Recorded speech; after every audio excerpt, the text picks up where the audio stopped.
Quelle est l'ampleur de la contamination de nourriture à la dioxine? Impossible pour l'instant de le savoir. Elle serait partie de cette usine en novembre et décembre dernier. Le site produit des graisses destinées à l'alimentation de volailles et de bétail. Ces graisses alimentaires auraient été mélangées à des graisses industrielles, moins chères à produire. Le mélange a ensuite été vendu dans toute l'Allemagne. Combiné à d'autres aliments, il a servi à nourrir des porcs, des bovins et des poules.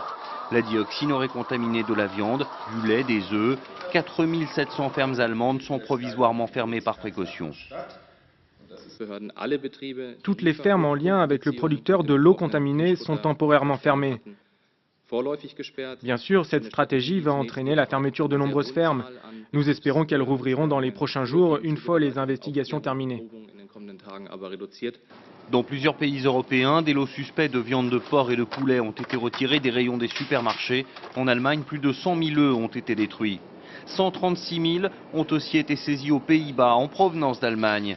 Mais des œufs susceptibles d'avoir été contaminés ont déjà été utilisés pour des produits transformés, revendus ailleurs en Europe. Certains ont servi à fabriquer des gâteaux et des quiches distribués au Royaume-Uni et déjà vendus depuis.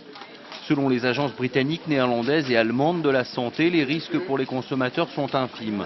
La traque des lots contaminés, elle, se poursuit. D'autres produits pourraient encore être retirés des supermarchés. En Allemagne, une enquête vise l'usine où a été détectée la dioxine. Le ministère de l'Agriculture évoque une origine criminelle pour cette contamination. Selon un quotidien allemand, la direction du site aurait été mise au courant des taux de dioxine anormaux depuis mars dernier, sans en informer les autorités.